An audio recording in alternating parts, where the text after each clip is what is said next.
para os mesmos, né, os agentes financeiros. Certo? Então, tem diversas outras questões aí que para nós, né, que acho que é muito caro, que a gente, em 2007, né, para quem estava na universidade, lembra muito bem dos decretos do Serra. Então, tem algumas coisinhas lá que recuperam os decretos do Serra, por exemplo, a questão da conta única. Todas as autarquias, todas as secretarias do Estado passam a ter uma única conta no Estado, com subcontas, onde vai utilizar os recursos, e todo o rendimento financeiro dessa conta única fica para o ente federado, lê-se o Estado. Né? Portanto, a universidade, no caso aí, a autonomia da universidade está bastante financeira, bastante atingida, e a Unicamp sempre fez bastante uso e continua fazendo das suas reservas, das suas aplicações, né, e que passam a ter ser um confisco, né, dessas remunerações financeiras. A mesa aqui, né, gostaria de agradecer, né, os convidados já, né, a participação. Nós vamos contar com o professor Álvaro Crosser, né, o vice-reitor da Unicamp, o professor Wilson Cano, né, do Instituto de Economia, e o professor Pedro Rossi, né, também do Instituto de Economia, que vão estar falando para a gente um pouco, explicando um pouco mais sobre esse PL, e não só sobre esse PL, que a gente sabe também que existe tramitando no Senado ou na Câmara diversos outros projetos de lei nesse mesmo sentido, né, retirando os direitos sociais da população e também outros projetos de renegociação de dívidas, que inclusive alguns deles têm coisas até mais graves do que esse PL. Né. Então, passar a primeira palavra para o professor Wilson Cano, né, para fazer os seus comentários. Né. Então, professor, quando estiver faltando uns 5 minutos mais ou menos, eu aviso, mas não é muito fixo, não. Pode precisar avançar um pouquinho, pode avançar, porque a gente precisa discutir a fundo esse PL. Boa tarde a todos. Nem daria para fazer uma coisa detalhada, porque o projeto é muito extenso e ele trata de várias coisas. Ele trata, por exemplo, de política de exportações, ele trata das relações do governo federal entre o Tesouro e o Banco Central, e trata, que é a parte maior que constitui esse projeto, ele trata, na verdade, de um ajuste, prosseguimento do ajuste fiscal, que ele vem tentando praticar, e em especial focado em cima dos governos estaduais e municipais. Isto, naturalmente, seria uma leitura sem considerações políticas e sem considerações das circunstâncias que, ao final, eu vou retomar naturalmente. O que ele deixa muito a clara é que, evidentemente, tem dois objetivos muito claros, subobjetivos, mas que, na verdade, são os objetivos principais. O primeiro é atacar pesadamente a questão de reajustes e transformações da estrutura do salário dos funcionários públicos. Contenção, restrições de reajuste acima da inflação e, em alguns casos, até mesmo restrição da própria correção inflacionária. Esse é um objetivo mais do que claro e é o objetivo maior desse ajuste. E, portanto, evidentemente, a continuidade da política nacional oficial do Estado brasileiro, seja municipal, estadual ou federal, de dar prioridade, naturalmente, ao pagamento dos juros ao sistema financeiro. Né? E, portanto, de tentar cortar e encolher tudo quanto é gasto que não se dirija a esse objetivo. Para que a gente se ponha um pouco mais por dentro do que trata esse projeto, se trata do seguinte: o endividamento estadual e municipal ele cresceu muitíssimo, principalmente a partir de 1997, quando o governo federal faz um acordo de reestruturação das dívidas estaduais e municipais. Antes ele pesava até o final dos anos 80 com menos de 6% do PIB. Em 95, já no plano real, ele sobe para 10%, dada a alça da taxa de juros, e era de 70 bilhões. Após a reestruturação feita com um acordo com o governo federal, ele vai para 15% do PIB, triplica, vai para 180 bilhões de reais. E hoje ele situa em torno de 13% do PIB e está por volta de 800 bilhões de reais, ou um pouquinho mais, talvez. Ou seja, está uma bola de neve e a forma da correção que o governo federal praticou a partir do ajuste de 97, chamado Acordo de Reestruturação das Dívidas, fez com que ele se transformasse numa bola de neve. Então, a maioria dos estados, na verdade, pagou, mas deve mais do que devia no começo dessa história toda. Ou seja, é uma bola de neve crescente, insustentável. Para que vocês tenham uma ideia, a relação dívida líquida dos governos estaduais em relação à receita líquida corrente desses mesmos governos estaduais se situa hoje entre 140% a 200% para os casos mais críticos, que são Rio Grande do Sul, Minas Gerais, Rio de Janeiro, São Paulo e Alagoas. Os demais situam-se de 90% para baixo, que também, obviamente, é um ônus pesado. Recentemente, o governo reconsiderou a forma do reajuste dos juros e substituiu o GPI, mais juros de 6% a 9%, ele substituiu pelo IPCA mais 4%. Mas que, tendo em vista o nível da retomada da inflação e o nível da Selic, na verdade, esse reajuste ele se encontra em torno da Selic, que é uma coisa, evidentemente, estapafúrdia. Quais são os objetivos centrais? O objetivo central é dar prosseguimento ao ajuste fiscal do governo central, limitando o gasto público, notadamente focado na questão dos gastos com o pessoal. Ele saiu correndo para fazer essa proposta, que isso aqui é uma proposta, na verdade é uma proposta para uma lei complementar, mas é como se for um acordo, um novo acordo entre o governo federal e o governo estadual. Por que ele fez isso?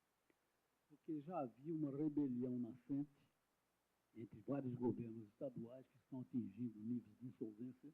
O Rio Grande do Sul é o pior caso desse, mas Minas Gerais vem logo atrás e São Paulo não está longe disso, em que realmente uma questão de insolvência e impossibilidade de continuar pagando a dívida é muito clara. É muito clara, mas a Lei de Responsabilidade Fiscal e o acordo assinado em 97 faz com que as punições para o que não paga sejam simplesmente terríveis e que reduzem a condição de governabilidade a zero para esses governos estaduais. Então, esses governos estavam já tramando, digamos assim, uma certa rebelião. O que saiu na frente foi Santa Catarina, o Rio Grande do Sul já conseguiu também a mesma coisa. Eles conseguiram uma liminar, 6 dias atrás, uma liminar no Supremo Tribunal Federal, que concede a eles não a eliminação do ônus da dívida, mas concede a eles o direito de promover uma rediscussão a forma como incidiu os juros. O que eles querem? Eles querem que os juros incidam apenas sobre a dívida inicial e não sobre o processo de crescimento de dívida mais juros, o que vai converter praticamente os 26 estados em credores do governo federal. Ou se isso não é uma piada. Atenção, isso não é uma piada, porque o volume da dívida dos estaduais e municipais equivale a cerca de 30% da dívida total. E se eles conseguissem uma vitória no Supremo realmente para resolver essa questão, nós teríamos uma situação ainda muito pior para as finanças públicas federais, mas consideravelmente pior do que isso. O que trata isso? Trata, evidentemente, de fazer algumas alterações na lei de responsabilidade fiscal, tornando, evidentemente, mais duros, né, os limites, os controles e as punições que vão incidir sobre o mau comportamento, digamos assim, de governos estaduais e municipais que não cumprem com as despesas. Ele concede 20 anos a mais para a amortização da dívida, desde que nós já estamos com mais de 20 correndo, ele vai conceder mais 20 anos a mais, pretendendo com isso, digamos assim, transformar, na verdade, esse projeto de lei numa troca política. Porque se ele for aprovado, então, digamos assim, os governos estaduais vão se tornar cativos a ele e não vão dar prosseguimento às suas ações na justiça contra a mudança da forma da correção da administração. É um jogo político e que problemas de impeachment e os outros que nós estamos vivendo hoje, evidentemente, estão involucrados dentro deste processo. Eu vou me limitar aqui a apenas dar os seguintes exemplos. Ele endurece a lei de responsabilidade fiscal no sentido de que agora ele inventa um monitoramento compulsório dentro dos governos estaduais e municipais para fiscalização, a execução orçamentária de acordo com as normas da lei de responsabilidade fiscal. E toda vez que a despesa total, excluindo os investimentos, os pagamentos financeiros, elas se aproximem ou excedam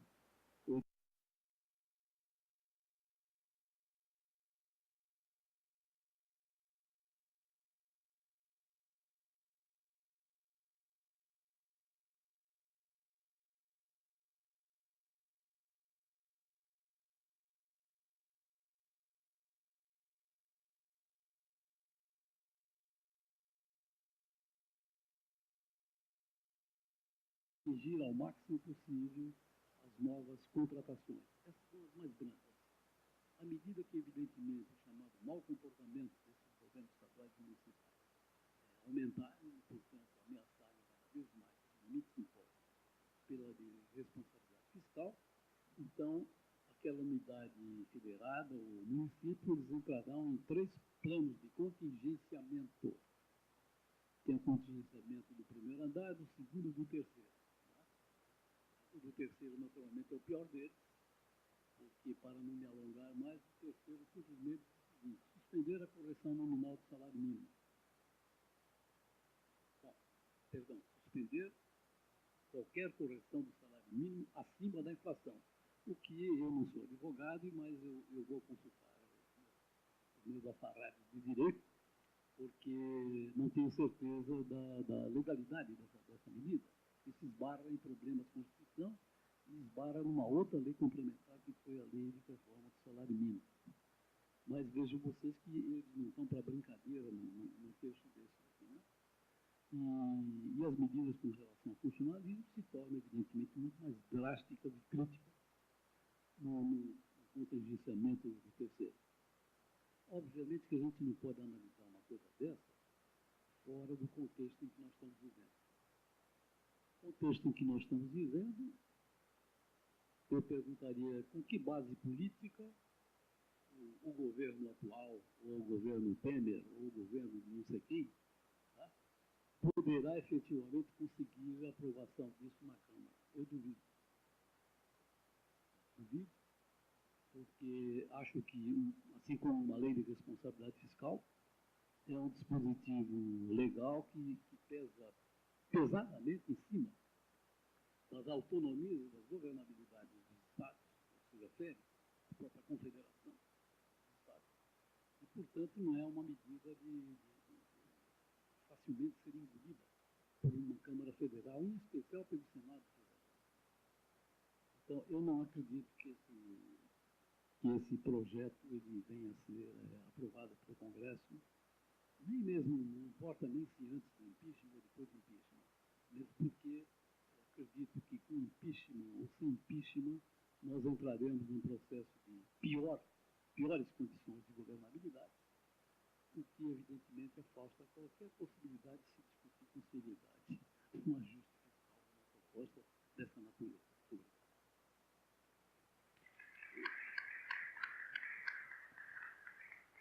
Obrigado, professor Wilson. Passar a palavra agora para o professor Pedro. Obrigado. Boa tarde a todos. É um prazer grande estar aqui discutindo esse tema tão importante. Queria dizer inicialmente que esse PLP 257, no fundo, procura institucionalizar o seguinte: quando tiver uma crise econômica, o primeiro a pagar a conta é o funcionário público e aqueles que indiretamente fazem uso dos serviços públicos. O segundo a pagar a conta, ou seja, quando a crise for mais grave, entra o que o professor Wilson falou. Você desvincula o salário mínimo da regra atual E aí é o trabalhador mais pobre, ou seja, aquele que recebe salário mínimo e rendimentos vinculados ao salário mínimo, que paga a conta. Isso está dito com todas as letras aqui nesse documento. Inclusive proposto de forma com estágios que eles chamam de ajuste, mecanismos automáticos de ajuste de despesa para fins de cumprimento do resultado primário. É isso que está posto aqui. Assim como que o professor Wilson escreveu muito bem, no caso do plano de auxílio aos estados e municípios, que é bem-vindo, né, ele está sujeito a condicionalidades que não são menos maquiavélicas. Isso está no capítulo 1 do projeto de lei. Você propõe um novo prazo de pagamento, são 360 meses, ou seja, 30 anos, mas as condicionalidades são terríveis. Uma vez firmada a negociação, o acordo, são 2 anos sem reajuste real para os funcionários públicos. E sem aumento real de despesa. E sem novas contratações. É isso que está posto aqui. O artigo 4 diz o seguinte: a instituição de uma previdência complementar, né, e elevação da alíquota da contribuição previdenciária de 14% para 28%. Tá? Ou seja, eles estão propondo que a gente pague essa conta, dobrando a nossa contribuição para a Previdência. Né? E o artigo 9 constitui um incentivo para a privatização de bens públicos dos entes da federação e que esses bens sejam repassados ao Estado federal e que isso seja vendido num prazo de até 1 ano. Ou seja, isso está posto aqui. São essas condicionalidades que podem ser comparadas àqueles acordos que nós fizemos com o FMI. Aliás, é muito pertinente. A gente tem um alívio da dívida, em contrapartida a gente tem uma série de condicionalidades que a gente tem que se submeter a determinados planos, que no caso do FMI era liberalização, era privatização, a desregulamentação, a abertura comercial, tudo estava posto ali. E o que estava posto ali tinha por trás um consenso. Tá? O certo consenso que a gente costuma chamar consenso de Washington, que na verdade não era um consenso de fato, era o que estava sendo proposto por aquelas instituições, né, sediadas em Washington, o FMI, o Banco Mundial, a Casa Branca, etc. Né? Aqui no Brasil, a gente também tem um certo consenso por detrás dessas medidas, consensos com muitas aspas, né? E é disso que eu queria falar. No fundo, a gente tem uma narrativa que é vitoriosa no debate público, que estipula esse tipo de projeto de lei, tá? Que legitima esse tipo de projeto de lei e que forma esse consenso. Né? E eu acho que é nosso dever aqui se contrapor a isso, construindo a nossa narrativa, uma narrativa crítica e uma narrativa propositiva. Né? Então, é disso que eu queria falar aqui nos próximos minutos. Qual é a narrativa dominante por detrás dessa proposição do projeto de lei? Bom, o governo é gastador, é irresponsável em termos fiscal. Tá? Há no Brasil um colapso das contas públicas, uma espécie de tragédia fiscal. Isso se deve, em parte, por conta do inchaço da máquina pública, né, e um número muito grande de servidores públicos e de cargos de confiança. Esse governo quebrou o país, é o que a narrativa diz. Né? Então há uma necessidade incontornável de reformas para enxugar a máquina pública, tá? E reduzir o gasto público. Então, esse é, de maneira bem geral, a narrativa que se formou. Só que essa narrativa ela é formada em cima de mitos. E a gente tem que desconstruir esses mitos. Né? Nós devemos desconstruir, e eu vou tentar mostrar para vocês que o funcionalismo público não é culpado dessa crise, pelo contrário. Né? E o governo tampouco é gastador. No fundo, a gente tem que direcionar a discussão para outras perguntas. Né? Então, por que essa narrativa é construída em cima de mitos? Né? Porque uma coisa que a gente tem que reconhecer é que, de fato, o país vive uma crise fiscal que é uma crise terrível. Tá? E é uma crise terrível que está contextualizada em uma crise econômica sem precedentes. Tá? Ou seja, no curto prazo, a situação é absolutamente excepcional. Excepcional por conta da queda do crescimento e a decorrente queda na arrecadação pública. Absolutamente excepcional. Talvez a maior da nossa história. Não a maior crise, porque nós já tivemos crises piores, porque o patamar de desemprego estava pior, o patamar de renda estava pior. Mas nós estamos vivendo o pior retrocesso em termos de renda e de emprego da história da República, que eu tenho conhecimento. Nunca o Brasil viveu 2 anos consecutivos de queda da renda, do PIB. Tá? Ou pelo menos desde a década de 30. Aí há questionamentos estatísticos quanto a esse número. Tá? Mas o fato é, essa situação ela está sendo tratada como se o curto prazo fosse o normal. Né? Ou seja, o curto prazo, esse resultado terrível, que é circunstanciado por conta da crise, é como se ele fosse o normal e fosse usado para justificar reformas draconianas no Estado. Tá?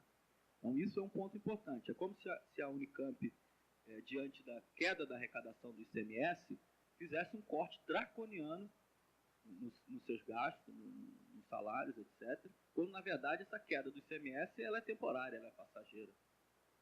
A Unicamp não tem que fazer isso. Se ela tem reservas, essas reservas têm que ser usadas justamente para cobrir esse momento excepcional. Então tem que diferenciar o que é excepcional de curto prazo e o que é estrutural de longo prazo.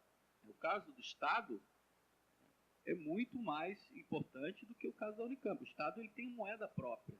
O Estado ele se financia em dívida na sua própria moeda. A gente não pode aqui ter uma visão moralista da dívida, que é extremamente perigosa.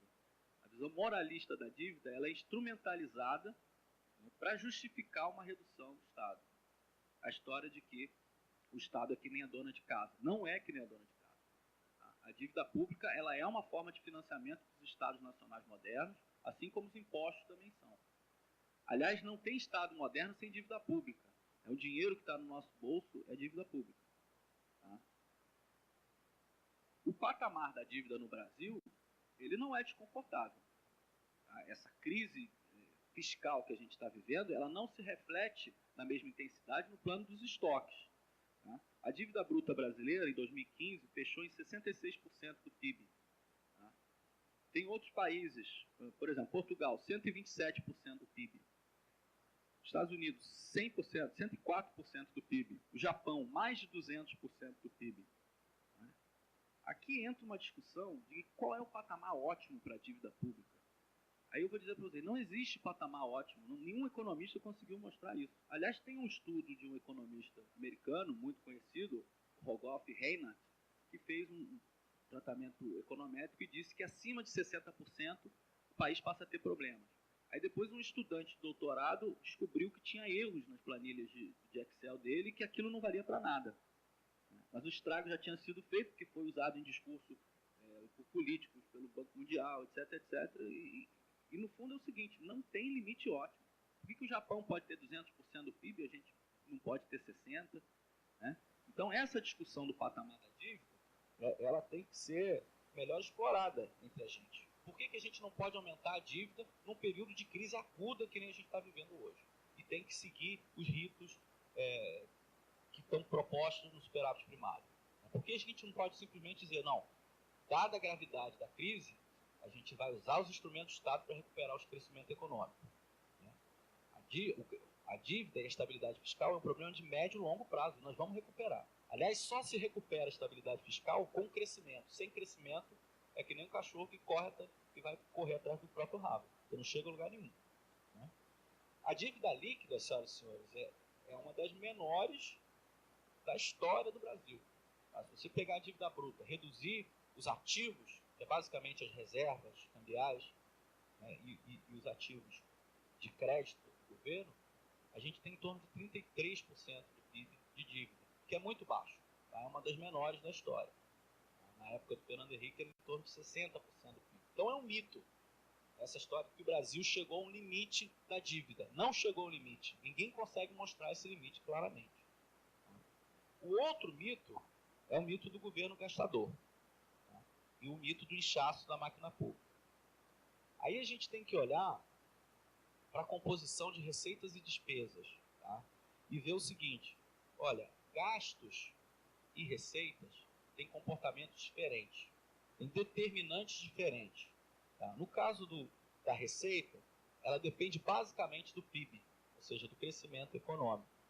O PIB tem diversos fatores que explicam, é muito difícil você prever o PIB, mas o principal fator da determinação da receita é o PIB. Tá? Outro fator, a variação na carga tributária, que depende de decisões políticas. Né? E a variação da base arrecadatória, que depende do emprego e da formalização. Então, aumentou o desemprego, o Estado vai arrecadar menos.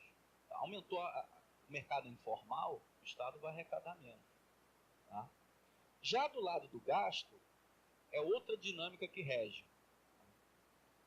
Tem gastos que são em função do PIB, tá?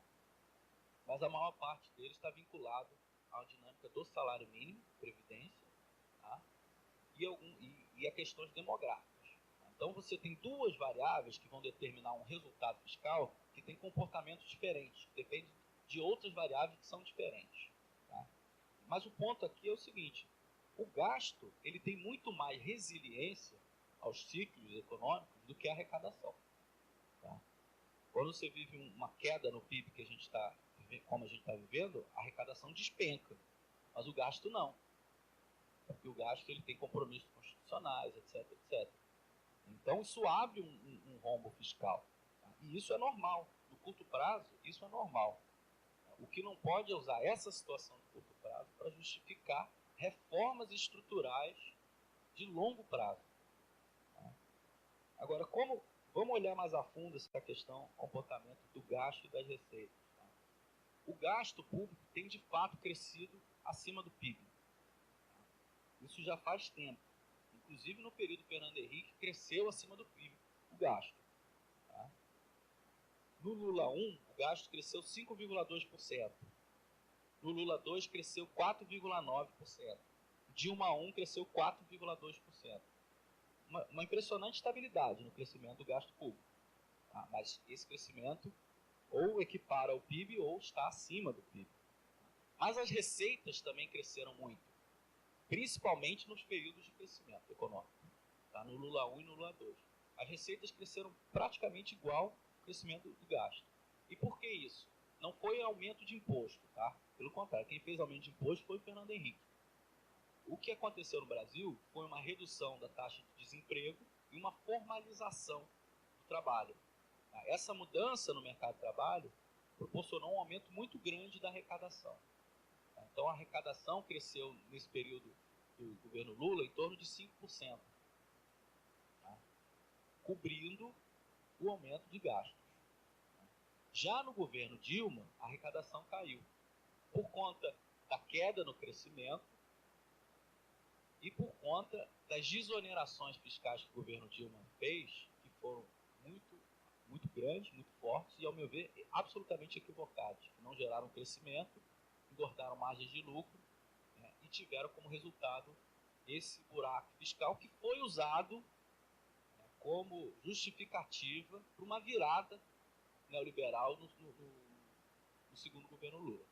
Tá? Foi o terrorismo fiscal em torno daquele resultado de superávit primário negativo que teve em 2014, que não era nada demais. O Chile teve um resultado primário pior do que o brasileiro, os Estados Unidos muito pior, mas aquilo foi usado para criar um clima de terrorismo fiscal e para mudar completamente o sentido das políticas macroeconômicas em geral. Tá? Então, e aqui o mais importante, o gasto com o pessoal não cresceu em termos reais no governo Lula, no governo Dilma, no último governo Dilma. Na verdade, é o primeiro governo Dilma. De 2010 a 2014, o gasto com o pessoal cresceu 0,2%, ou seja, quase que não cresceu em termos reais. Ou seja, o funcionalismo público não é o vilão da deterioração fiscal. Não é o vilão. O que esse PLP está fazendo é mexer no lugar errado. Tá? Por outros motivos. Ou seja, o mito está errado, né? E os dados mostram que o funcionalismo público não é vilão da história. Cresceu muito pouco.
esse instrumento, né, previsto na Constituição de 88, na verdade é a grande novidade, que é o Estado Social.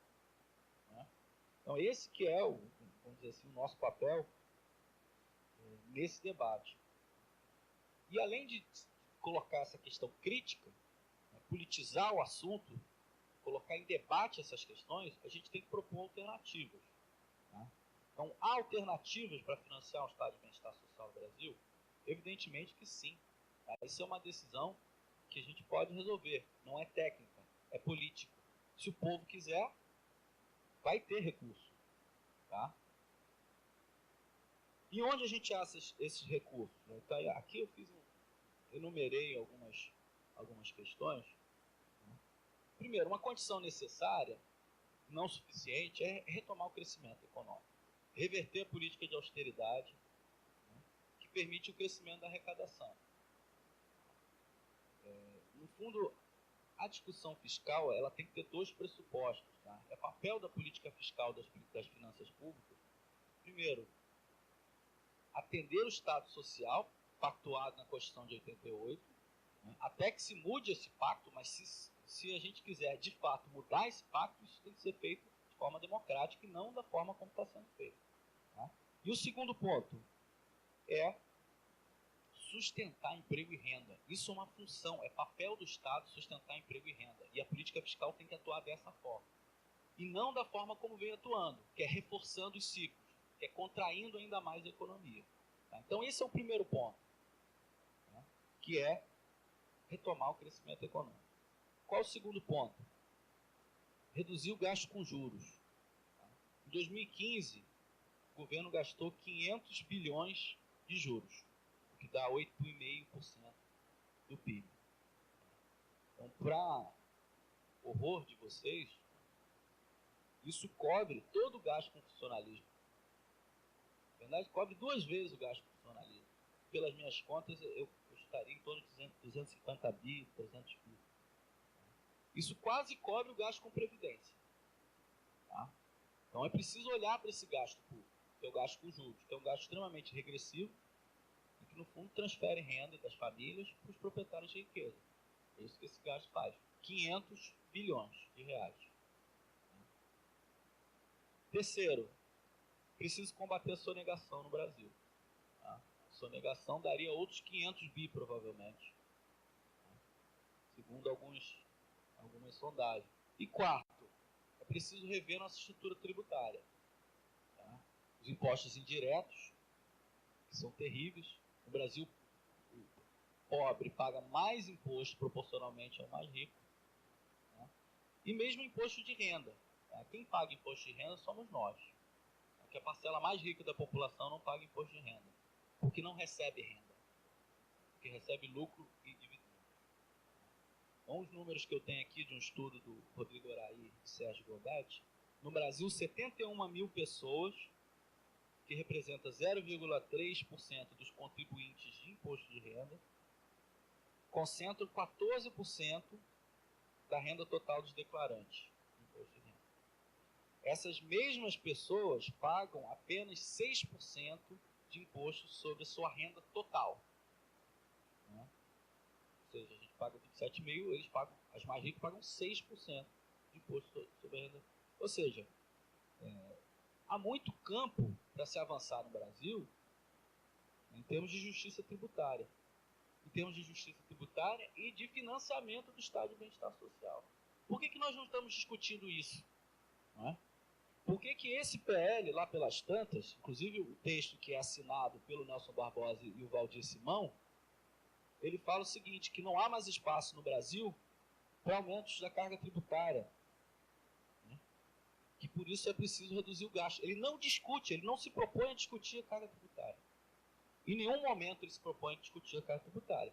Ele se propõe a dizer, olha, o funcionalismo público vai ter que pagar a conta, depois os mais pobres pagam. E ponto, acabou. Ele diz o seguinte, ó, no longo prazo, o crescimento econômico ele vai ser colocado em risco pelo aumento da carga tributária. Eu não sei de onde foi tirada essa relação, né, que não está nem discutida. No fundo, eles justificam isso para propor um limite de gasto público, e eu já vou terminando, né, e propor reformas estruturais, tal como nós estamos discutindo aqui. E aí eu vou concluir dizendo o seguinte: olha, a minha leitura dessa crise política, que não é, ela se arrasta já desde o segundo mandato do governo Dilma, é que nós estamos vivendo a reversão de um determinado modelo de Estado que preserva minimamente instrumentos de intervenção e preserva minimamente instituições públicas e direitos sociais. Tá? Eu digo minimamente porque eu acho que esse ataque que o governo está sofrendo é muito mais porque ele poderia ser do que de fato ele é. Na verdade, ele já está fazendo todo o trabalho que estão pedindo a ele. E a violência como esse golpe, eu chamo de golpe, está sendo proposto, de fato, porque o que o governo poderia ser e não o que ele é, porque ele já está fazendo o serviço. Né? Então, no fundo, o objetivo é o quê? A eliminação das possibilidades de expansão desse modelo. E a alternativa do golpe, ao meu ver, é de aceleração desse processo. A ideia de sacrifícios que estava posto no áudio indevidamente vazado pelo nosso vice-presidente Temer. Nós precisamos avançar, ter sacrifícios coletivos para retomar o crescimento. É mais um componente moral na história fiscal. Tá? Então, parte do trabalho já foi feito, em particular no que dependia das variáveis de fluxo e da política macro. A terapia de choque liberal foi feita. Um choque fiscal forte no ano passado, um choque monetário forte com aumento de juros, né, e uma expansão dos preços administrados, um choque nos preços administrados. Tudo isso junto fez o quê? Aumentar o desemprego e reduzir a renda real. Quando você tem inflação de 10%, evidentemente você está comendo uma parte da renda real dos trabalhadores. E é isso que fez o choque de preços administrados. Né? Que, aliás, a inflação no passado foi basicamente decorrente disso, do choque de preços administrados. E agora o plano, feito esse primeiro avanço, o plano é avançar nas reformas estruturais. Né? E aí é engessar o Estado e a sua capacidade de estimular a economia, apontar o funcionalismo público como culpado e sucatear as instituições públicas, tá? E desconstruir o Estado Social. Esse é o plano. E é o plano que a gente tem que se opor e construir a nossa narrativa para fazer essa discussão. Então, mais do que um ataque ao servidor público, o PLP é um ataque a um determinado projeto de país que prevê o desmonte do Estado. Então, nesse sentido, eu acho importante juntar as duas coisas. Que é, barrar o golpe, que está na ordem do dia, e continuar na rua para reivindicar um projeto país. Ou seja, não vai ter golpe, não vai ter esse PLP 257 também. Muito obrigado.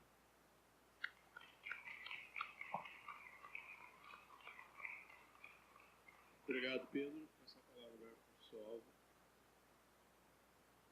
Obrigado, Paulo. Quero agradecer o convite da Fonte. Eu aqui poder fazer uma reflexão conjunta com vocês sobre os impactos desse projeto de lei 257, sobre, em particular, o que eu quero falar sobre a nossa universidade. Os aspectos econômicos aqui foram muito bem abordados, o professor Cano, o professor Pedro Rossi, e obviamente eu não tenho competência para discutir o viés econômico, mas eu queria apontar alguns problemas que nós vemos com relação à universidade pública, em particular a universidade estadual, que é o nosso modelo aqui, que é um modelo único no país, inclusive em termos da forma de financiamento. Bom, sem dúvida alguma, um projeto que visa o refinanciamento, a renegociação de dívida, tem como foco a redução de gastos e, dentro disso, o foco em cima de gastos de pessoal. Então, obviamente, o funcionalismo público é afetado em todas as suas formas, em todos os seus aspectos. E isso, obviamente, nos preocupa. O que acontece aqui? Esse projeto tem uma série de aspectos que estão sendo apontados como inconstitucionais. eu, fazendo uma rápida pesquisa aí, eu já vi entidades sindicais apontarem vários pontos, vários artigos, incisos da Constituição, como afrontados pelos termos desse projeto de lei. Então, vou listar rapidamente alguns aqui, que são gerais. Primeiro, o artigo 18 da Constituição Federal, que trata do federalismo, né? Porque com esse projeto a União está invadindo a área específica de competência dos estados quanto à sua legislação, as suas legislações, porque elas são muito distintas também. E ele tenta passar uma régua de uma forma uniforme em toda a legislação estadual. Isso é completamente contrário ao princípio do federalismo. Segundo, ofensa a competência do Estado no que tange à elaboração dos seus orçamentos. Então, isso está no artigo 24 da Constituição, e da mesma forma, os Estados devem legislar sobre os seus orçamentos, e o projeto de lei faz imposições que são as mesmas para todos os Estados. Artigo 37, outra ofensa identificada, que trata de vencimento de servidores estaduais.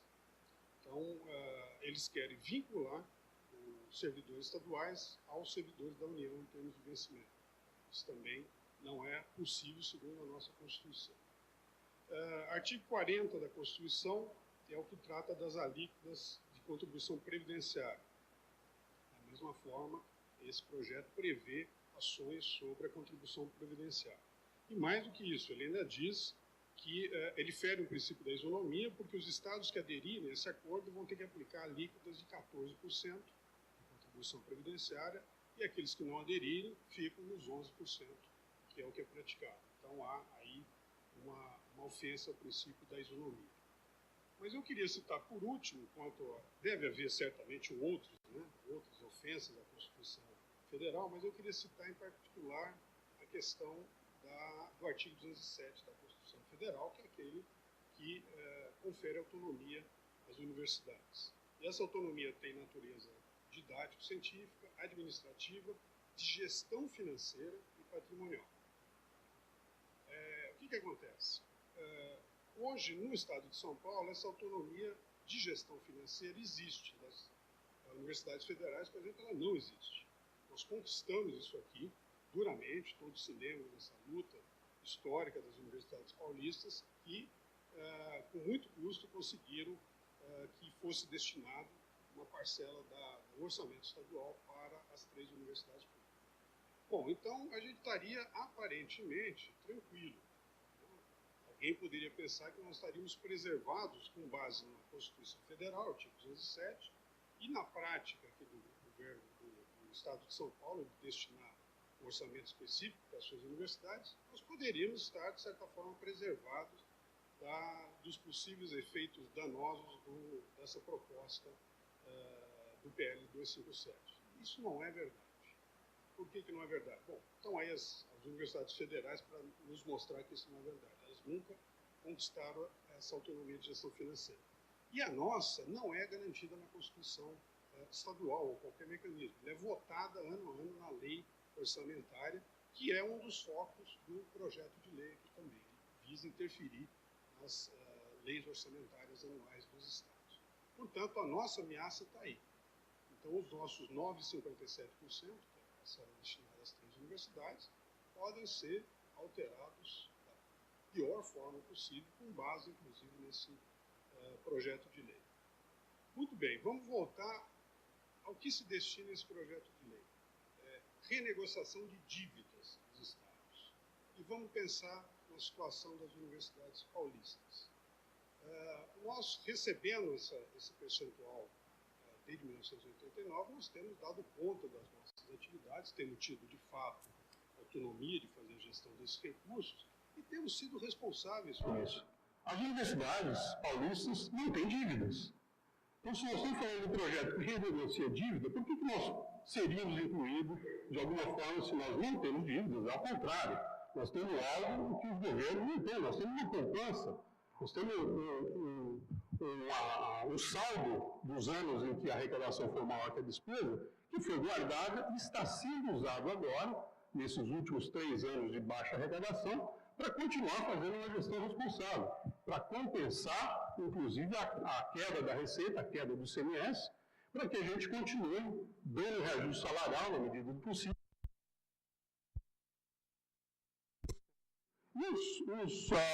A evolução das carreiras de funcionários, docentes aqui dentro da universidade. É isso que eu chamo de uma gestão responsável. Nós temos tido isso. As 3 universidades, em maior ou menor grau, aí pode haver uma visões diferentes sobre o que acontece em cada uma das 3, mas em maior ou menor grau nós temos feito a gestão dos nossos recursos com responsabilidade. E não temos dívidas. Então, por que iríamos ser afetados com algo que trata da renegociação de dívida dos estados? Pois bem, então, essa é a nossa preocupação, eu acho que esse deve ser o motivo de reação a um projeto dessa natureza.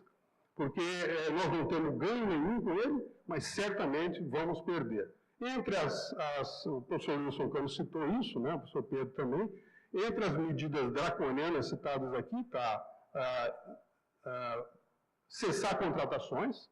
A Unicamp tem contratado docentes regularmente, todas as aposentadorias têm sido repostas até agora, apesar das dificuldades financeiras. A USP e a Unesp já não estão contratando há algum tempo, nós temos continuado, isso teria que cessar. Progressão na carreira, teria que cessar. Concessão dos benefícios previstos na Constituição do Estado, quinquênios e sexta parte, podem cessar caso esse projeto de lei passe.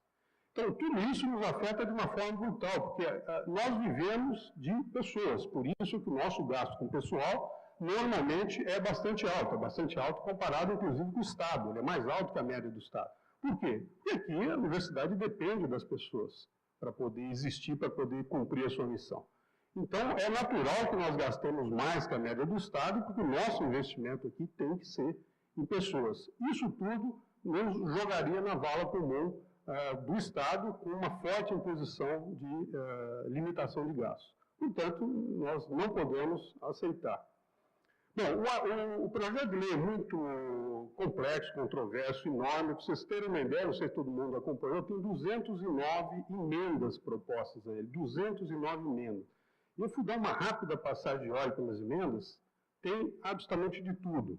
Tá? Tem coisas interessantes, tem coisas talvez nem tão interessantes. Mas, por exemplo, eu vi uma lá do deputado Laerte Bessa, que diz o seguinte: olha, tudo bem, vocês podem aplicar isso, mas tem que tirar, vamos excepcionalizar saúde, segurança pública e educação.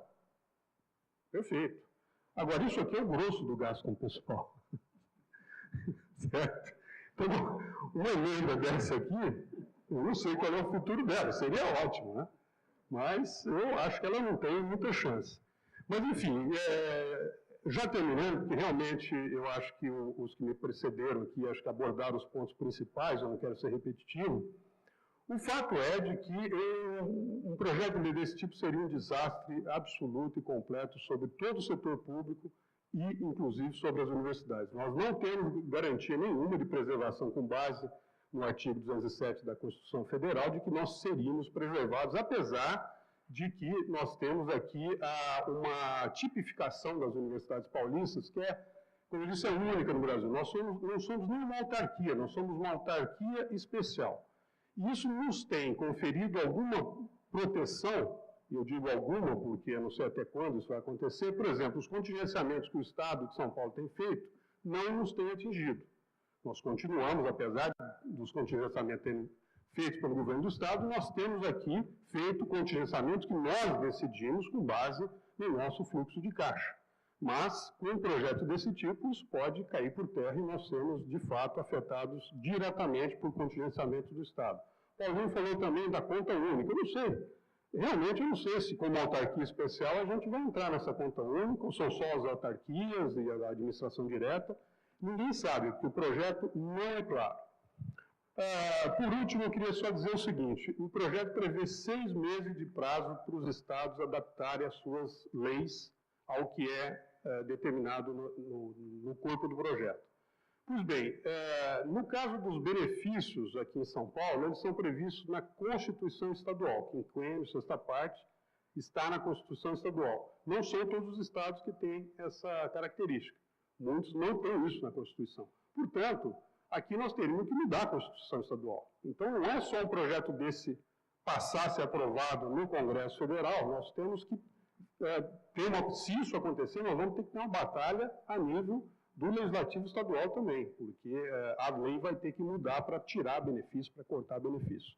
Então, é um momento terrível para a gente estar, bom, já é terrível por si só, e muito mais ainda para se estar discutindo um projeto dessa envergadura, com esse tipo de impacto nos entes públicos do país. E, portanto, eu acho que só a nossa mobilização aqui, e aí eu falo em nome da administração da Unicamp, que vai conseguir garantir que absurdos como esse não venham a destruir o serviço público no país e toda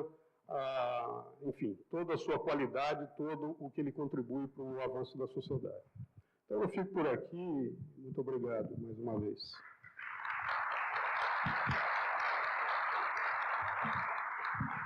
Obrigado. Vou passar a parte de perguntas, né? Estou abrindo um bloco de 5 perguntas, 5 intervenções de 3 minutos, aí depois a gente passa para a mesa para comentar, e aí, pelos meus cálculos aqui, te daria tempo de fazer, se todo mundo respeitar os 3 minutos, a gente conseguiria fazer pelo menos 2 desses blocos, né?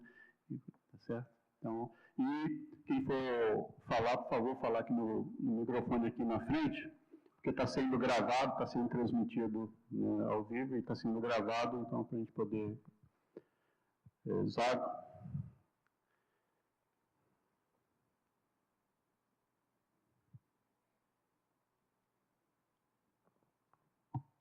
Boa tarde, companheiros.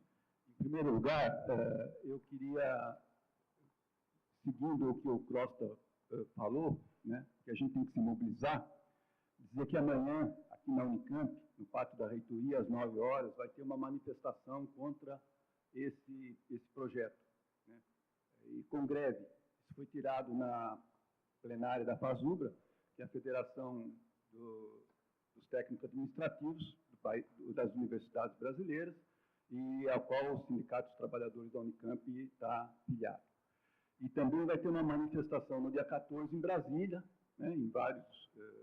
amanhã é dia 14, né, por isso que nós estamos fazendo a manifestação aqui. Vai ser uma manifestação no Congresso Nacional, né, de representantes das entidades do Serviço Público Federal, Estadual e Municipal no Congresso Nacional. Infelizmente, eu acho que o clima político do país, na verdade, impede que as principais centrais sindicais chamem manifestações mais massivas. Porque, de concreto, essa mobilização tem que ir, na verdade, contra o governo Dilma, né? Esse é o que está sendo posto agora. Então, não estão segurando, mas tem que ser contra o projeto, né? Porque é um projeto motonivelador. Eu só queria fazer uma pergunta, eu acho que, não sei se eu entendi errado, mas no projeto, na verdade, está aumentando a alíquota da Previdência para 14% para o beneficiado e 28% para a patronal, né? Não é 14% e dobrar, né? Hoje é 11%, vai para 14%, e o da patronal é 22%, vai para 28%. Né? Não sei, pode ser que eu esteja errado. Eu acho que agora, sim, a gente tem que entrar no contexto, né? No contexto que isso se dá. Infelizmente, eu não acho que o professor Lúcio Cano tenha razão que esse projeto não vai passar.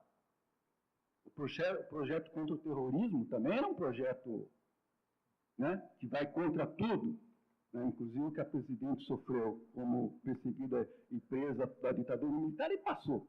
Esse projeto tem o apoio de toda a burguesia.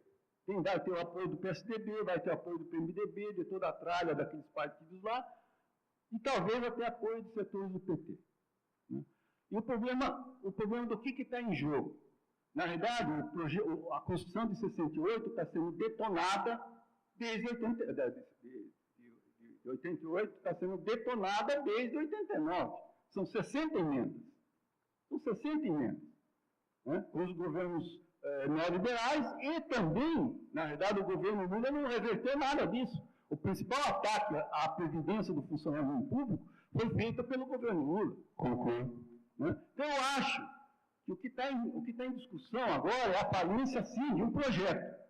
do projeto democrático popular, do projeto que é governar para todos, que significa governar para a burguesia. E é em época de crise que a gente vê a serviço de que classe estão os governos. Está mais do que claro, né, que esse governo Dilma, principalmente, está a serviço da burguesia e do imperialismo contra a classe trabalhadora. Obrigado, Zé Ricardo.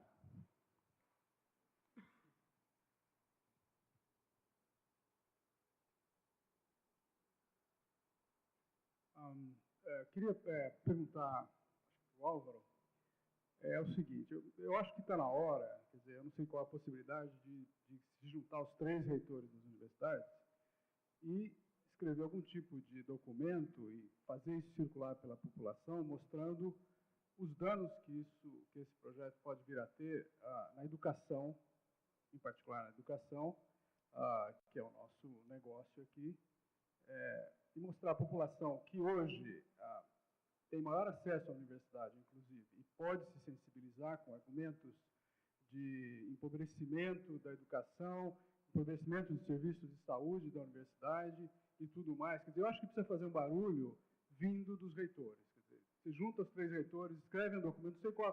Então, a pergunta é, que possibilidade há de falar com os 3 reitores hoje? Há uns anos atrás era impossível juntar os 3 reitores, porque era impossível falar com o reitor da USP, mas eu acho que precisa de alguma coisa desse tipo. Quer dizer, precisa ter bater de volta nisso e bater de volta com gente que, digamos, vai ter uma boa possibilidade de ser ouvida.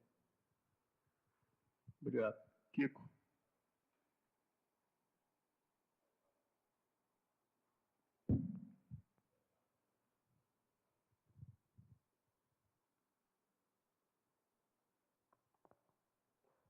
Boa tarde a todos.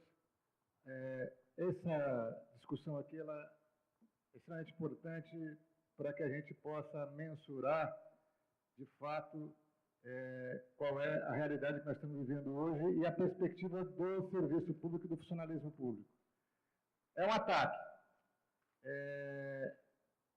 Sem dúvida, esse ataque ele está ligado a uma conjuntura e a uma decisão que setores, inclusive ligados ao mercado, que estão também construindo essa lógica do impeachment, que é a necessidade de aprofundar o ajuste e o neoliberalismo no Brasil. Essa é uma das razões, inclusive, que esses setores estão apoiando o golpe hoje, que estão construindo essa visão de que um governo democrático popular já não serve porque eles precisam aprofundar o neoliberalismo. Então, isso vai nos exigir uma mobilização, uma luta política intensa. Nós vamos ter o episódio de domingo, que certamente a resultante disso nos baseará um pouco quais os caminhos que a gente deve seguir, mas essas medidas, elas também vêm acompanhadas de outras. O projeto da terceirização de todas as atividades, que também é extensivo para o serviço público. Então, você vai construindo caminhos de desmonte do serviço público.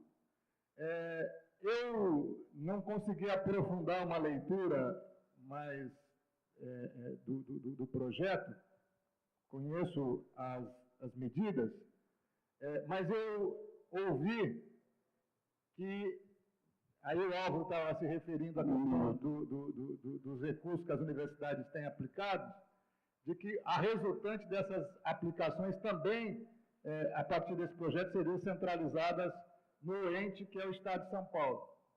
Só para saber se tem alguma coisa em relação a isso. Eu não percebi mais nenhuma inscrição. Miguel.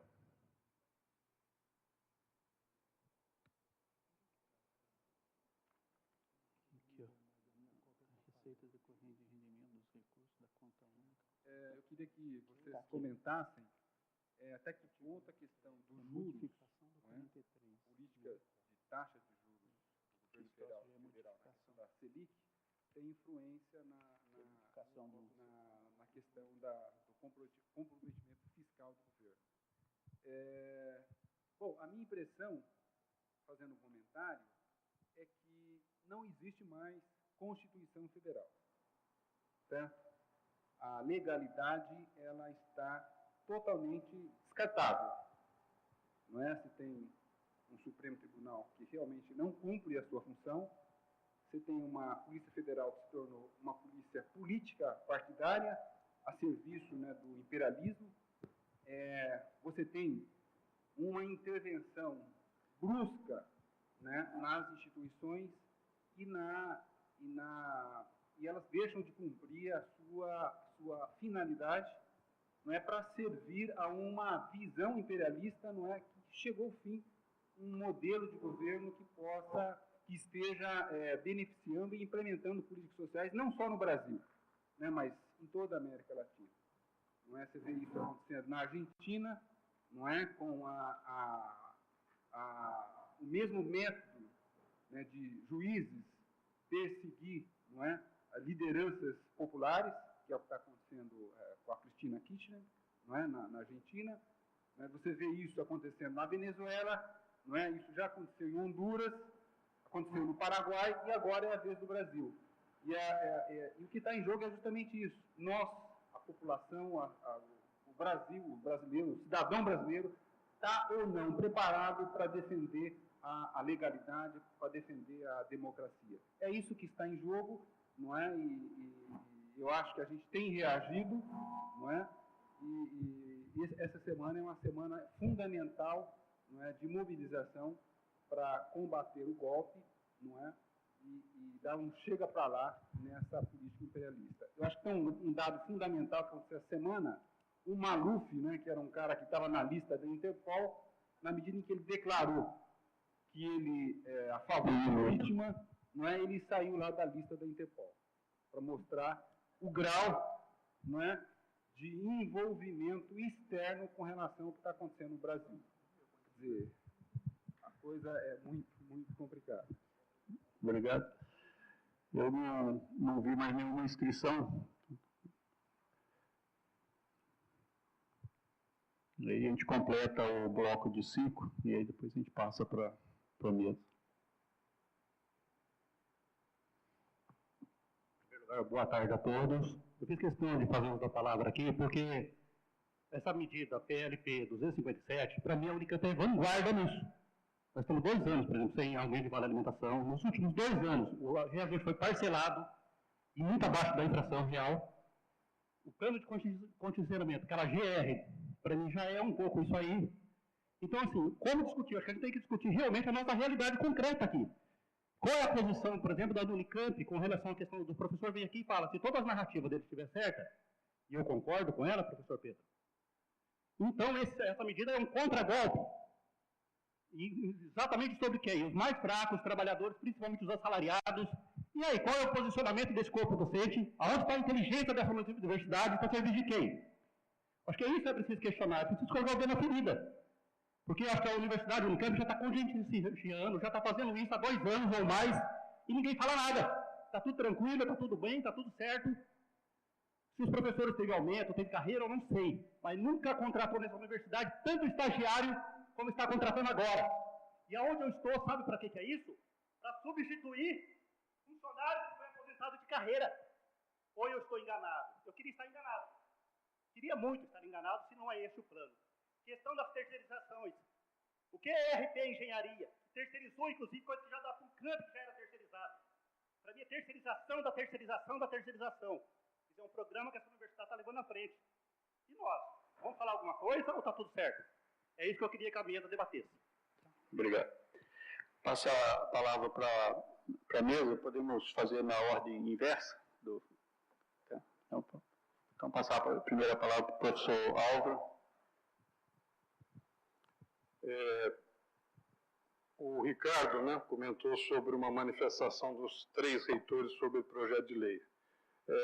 Sem dúvida, acho que seria bastante oportuna.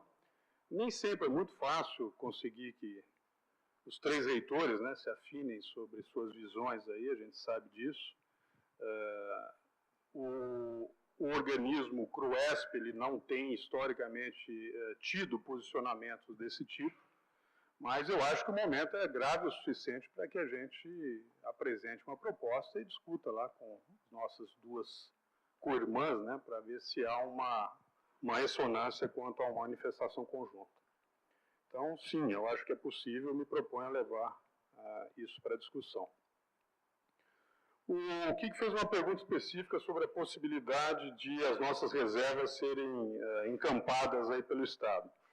E aí, eu peguei até emprestado do Paulinho, porque eu não tinha a versão completa aqui. No texto do projeto de lei tem um artigo 43A, e que deixa essa ameaça muito explícita, viu, Kiko?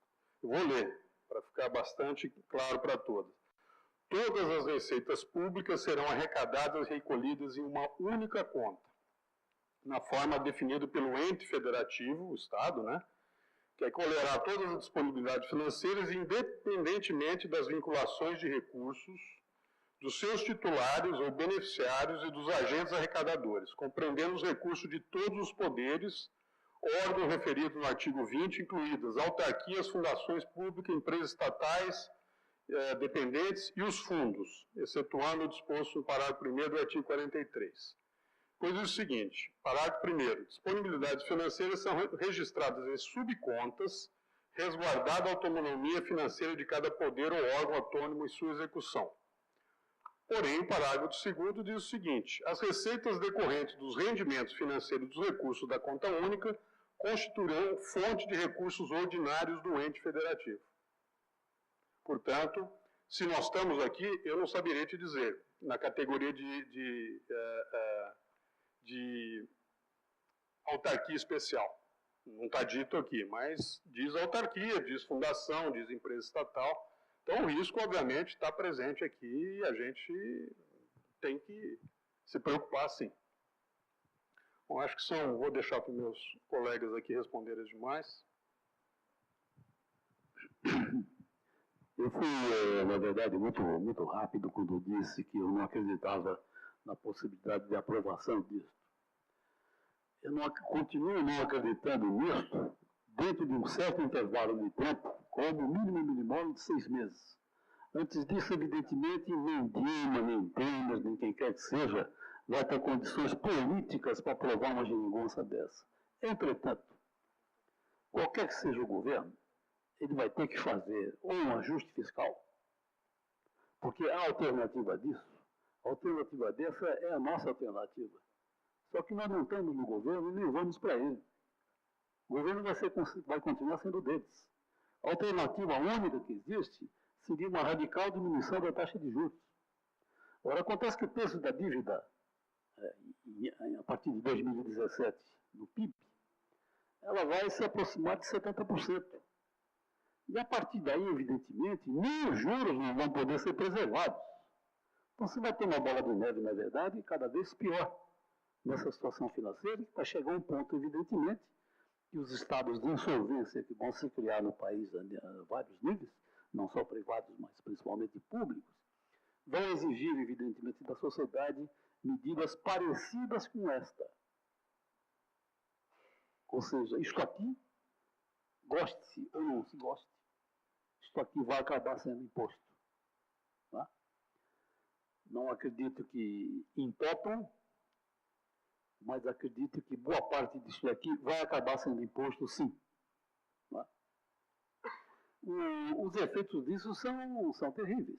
No caso da Unicamp, fazendo uma continha aqui muito rápida, isso aqui vai significar, no mínimo, um corte de 5% do total do orçamento da Unicamp. A partir do ano que vem, com a simples instituição da aposentadoria de 22% para 28%. Nós já temos corte, portanto, o reitor já tem que começar a pensar como é que eu tapo o buraco desse corte. Vou reduzir minha massa salarial como? Despedindo mais? Contratando mais estagiários, como alguém colocou aqui? E os expedientes deverão ser o máximo.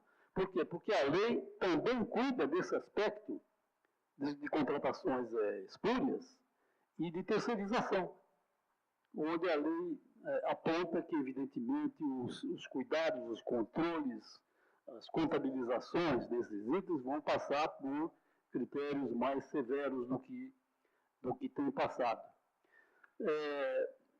o meu otimismo temporal decorre do fato que nós estamos, graças a Deus, estamos num ano eleitoral. Tá? Estamos num ano eleitoral. E, portanto, no ano eleitoral, a coisa é muito complicada. A coisa fiscal, eu não tenho dúvida nenhuma que ela vai se agravar cada vez mais. Este ano as coisas vão piorar e o ano que vem vão piorar cada vez mais. E, evidentemente, em economia tem coisas que não adianta você chamar um bruxo para resolver. Tem coisas que tem que ser resolvidas. Tá? Ou resolvidas de uma forma dessa drástica, ou resolvidas com baixar a taxa de juros de X para Y. Com isso se abre uma certa folga no orçamento, mas a porrada que vem vai vir porrada de contribuição previdenciária maior, vai vir porrada de parar com reestruturação de carreiras de funcionários públicos. Essas coisas vão vir mesmo. Isso eu não tenho dúvida nenhuma. Não tenho dúvida nenhuma porque, evidentemente, minha perspectiva política, eu não vejo nada de progressista se aproximando do poder no país nos próximos anos. Obrigado. Pedro. Bom, o Zago tem razão, né, quanto à contribuição previdenciária. No capítulo 1, artigo 4, parágrafo 4, diz que dos servidores e patronal, o regime de previdência social para 14% e 28%, respectivamente. Então é isso mesmo, vai para 14%, caso servidor, e patronal 28%. Né? Mas eu queria dizer aqui para o Zago, a colocação, reagindo à colocação que ele nos provocou aqui, que eu acho que tem uma diferença muito importante, qualitativamente importante, entre o governo que está aí e aqueles que querem o destituir, né, os chamados golpistas. Daqui em diante serão golpistas sempre.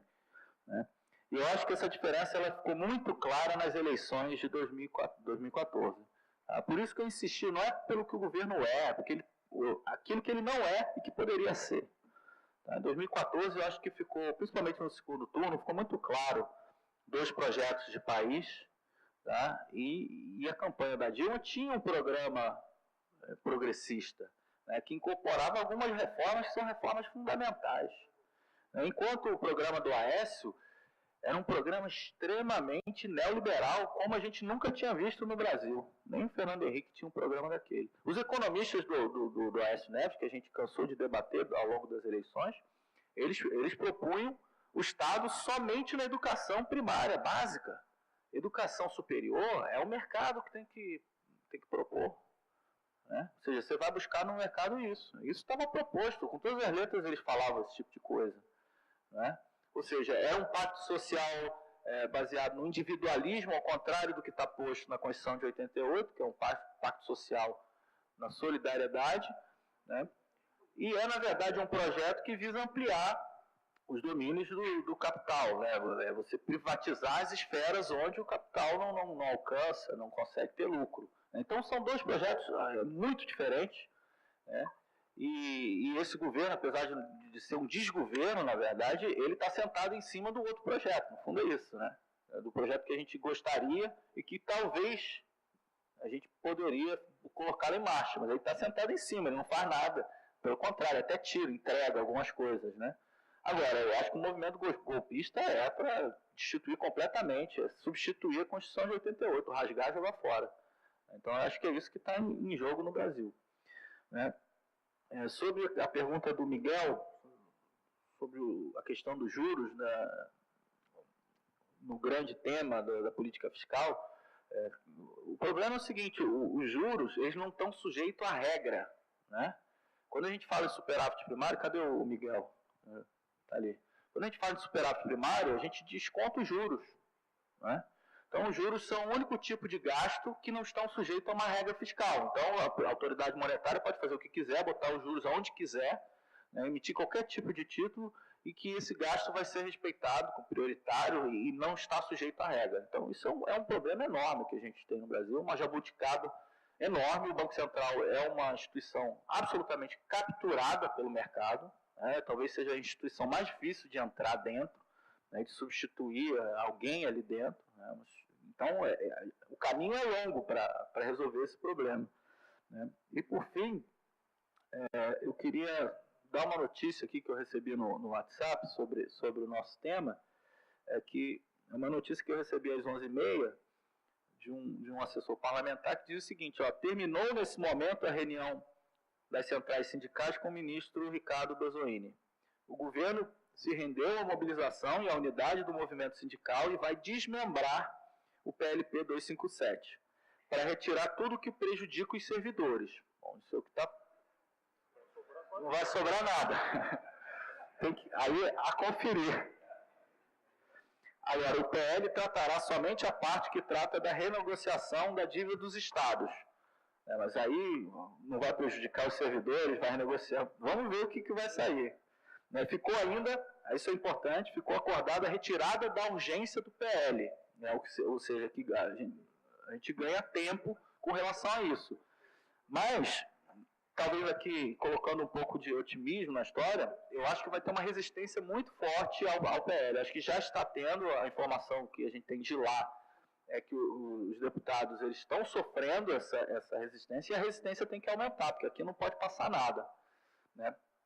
Por fim, eu quero só relatar que a gente, no Instituto de Economia, fez uma reunião com o secretário de Política Econômica, que é uma espécie de super-secretário do ministro Nelson, que acumulou 2 secretarias, e antes de anunciar essas coisas, ele veio explicar para a gente, tentar convencer a lógica do tipo de proposta que eles estavam fazendo. No fundo, eles querem melhorar um aspecto do regime fiscal, que é a prociclicidade. Eles dizem, com razão, que o superávit primário, a meta, ela é muito rígida, e isso torna procíclico o gasto. Você não controla o resultado, o governo sabe quanto que ele gasta, mas ele não sabe quanto que ele arrecada, né? Portanto, o movimento das receitas torna quase impossível você acertar o resultado. Então, eu tenho um alvo móvel, eu vou ficar tentando acertar o alvo móvel, e eu não consigo nunca. Então, eu tenho que rever a meta, etc, etc. Então, eles querem colocar o gasto, que é uma coisa previsível, como meta. Até aí, bom, não tem problema, depende de onde você bota, né? Claro que se você colocar uma meta terrível, o gasto está crescendo a 5%, eu coloco uma meta de 3%, aí pronto, eu tenho que desmontar o Estado, né? Mas eles querem colocar o gasto para tentar substituir o superávit como meta. Isso era o discurso, né? O problema é essas condicionalidades que eles colocaram. No fundo, eles tornaram o regime fiscal muito pior do que já era. O regime de superávit primário é terrível. Mas passando isso aqui, fica pior ainda. Muito obrigado. Antes de passar para o próximo bloco, eu também até pedi desculpa aí que eu estava olhando aqui meu zap aqui também, que eu também recebi alguma coisa desse mesmo sentido, mas com um pouquinho diferente. Na reunião das centrais e entidades sindicais nacionais com o Dozzoini, ele aceitou desmembrar, né, de tirar o regime de urgência e as questões que interferem no funcionalismo público ser discutido depois, não que está descartando, né, e que o governo estaria propondo trabalhar com a emenda 119. A emenda 119 é, inclusive, de um parlamentar do PT que vai até o artigo 4. Aí, quando ele diz lá, o Estado tem que fazer isso para ali, aí substitui aquele quinto por um quinto, dizendo que ele entra em vigor na data publicada e tal. Então, mas... E também nessa informação está dizendo que o ato de amanhã, do dia 14, em Brasília, continua confirmado, né? Não é por causa dessa notícia que não vai haver o ato, né? E que a do Unicamp vai estar representada lá nesse ato. Tá? Antes também de passar um pouquinho a palavra, só queria comentar, e aí poder depois, talvez, na discussão, né, que o Álvaro levantou a questão da inconstitucionalidade. Eu tenho uma interpretação um pouco diferente, Álvaro, porque no projeto ele não obriga ninguém a fazer. Você faz se quiser, mas você tem que fazer para aderir. Então isso, na minha visão, tira a inconstitucionalidade, porque os estados vão ter que passar, se tiver que mexer na Constituição Estadual, vai mexer na Constituição Estadual. Se tiver que fazer lei ordinária, aprovar lei ordinária, vai ser lei ordinária, lei complementar e assim por diante. Ele só diz, ó, se você quiser a renegociação, você tem que fazer e vai fazer. E aí, para mim, isso tira a inconstitucionalidade. Então, a gente não pode focar, né, ou direcionar parte dos nossos esforços aí, ou grande parte dos esforços, nessa questão da inconstitucionalidade, em questionar a constitucionalidade. Estou nem falando do Supremo, que não dá nem para a gente falar quando você questiona coisas que são inconstitucional. Quando ele diz que é constitucional, ou ao contrário, o Supremo já andou falando isso de diversas maneiras, várias coisas que a gente questiona, que não dá para confiar muito, mas eu acho que nessa questão de como deixa para o Estado aderir ou não, ele, na minha visão, ele termina com toda essa questão da constitucionalidade, e aí os Estados, a única coisa que ele obriga, você tem 180 dias para aprovar as leis, tá certo? Então, abrindo o próximo bloco, a gente só tem um inscrito nesse bloco, o Zago. Então, professor Zago, Mário. 3 minutos também. Então, em primeiro lugar, eu devia ter falado da outra vez, mas o tempo foi pequeno, que no próximo dia 26, a candidata a presidente do AMES, a professora Evelyn, da Universidade Federal Fluminense, estará aqui na Unicamp, nesse auditório, para um debate sobre a precarização da educação, do ponto de vista da crise por que passa o país. Então, confirmando todas as eleições do AMES serão realizadas junto com a eleição da Unicamp nos dias 10 e 11, né, Paulo?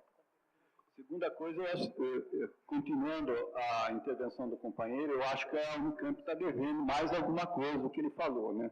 Está devendo ainda a diferença do primeiro semestre de reajuste, e o reajuste em relação à inflação ano passado, nós tivemos na média 6, a inflação foi 10, e para os funcionários técnicos administrativos está devendo a isonomia, prometida há 4 anos. Tá? Então, aí existem dívidas. Pode ser que o uso das reservas seja adequado. Em relação à situação que foi colocada, o governo Dilma não está sendo o que poderia ter sido. Eu sinto muito. Tem que explicar por que ele não está sendo o que poderia ter sido. É o governo Dilma que está propondo isso. Está lá o Barbosa, está lá o Simão, mas eles são subordinados. Então tem que explicar por que o governo Dilma está propondo isso. Se não é nada liberal, se não é isso, se não é aquilo. Certo? Então, menos. Segundo, comparar a questão do Zelaya, que foi tirado pelo Exército do Palácio Presidencial, certo? Uma situação de impeachment, que supostamente está funcionando, as instituições estão todas funcionando, o Exército está quartelado, o ministro da Defesa é um comunista, vocês imaginam? Compara isso com 64, como eu já vi comparações com 64, eu também acho demais. Eu acho que somos contra o impeachment da Dilma, porque é só da Dilma. Por isso que a nossa proposta é para todos. Porque o Congresso Nacional não tem cunho, não tem credibilidade nenhuma para fazer isso. Rendeu muito menos. O Congresso Nacional tem, sei lá, metade do Congresso está sob suspeita. Né? Evidentemente, eu não sou tão pessimista quanto o professor Wilson Cano. Eu acho que o movimento no Brasil não foi derrotado, tem reservas. Tem reservas, principalmente se tiver um governo termo. Seguramente as centrais sindicais, CUT, CTB, com lutas, vão se movimentar. Né? É evidentemente que a situação do país é a situação de pré-guerra civil. Né? Se a dimensão do ataque vai ser essa. Né? Mas eu não lutei durante 30 anos, estou disposto a lutar dentro das minhas forças mais ainda. Agora, não me bota a pecha de golpista. Golpista é o PLP 257. Lutamos com essa proposta que você colocou, Pedro, desde muito tempo, desde 88. Já no impeachment do Collor, já propusemos eleições gerais também. É desenvolver a soberania para o povo. A questão da dívida, dos juros, foi uma batalha constante nossa. Do PT, inclusive. Só que depois que o PT chegou no poder, ou no governo, mudou. Eu também sinto muito. Também sinto muito. Obrigado. Mário.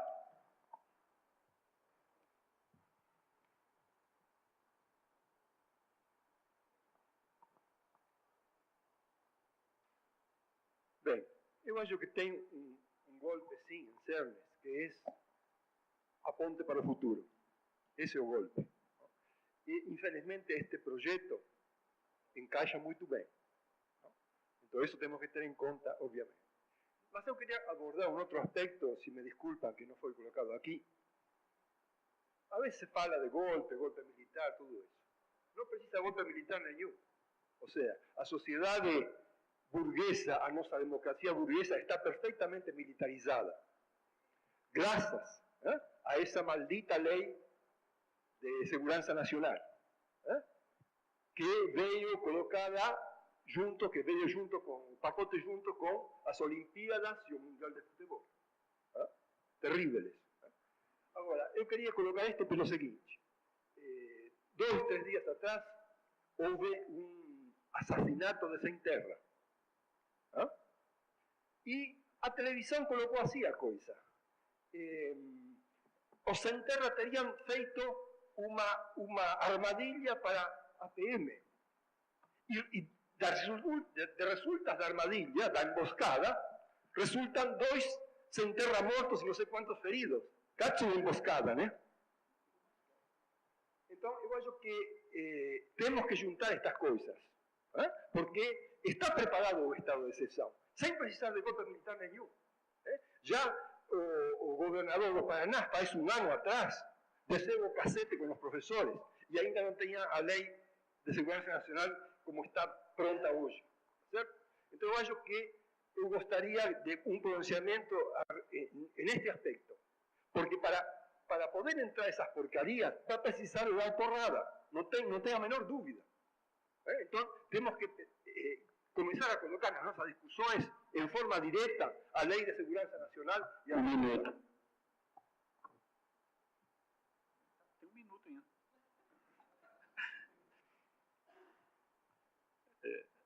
Braga.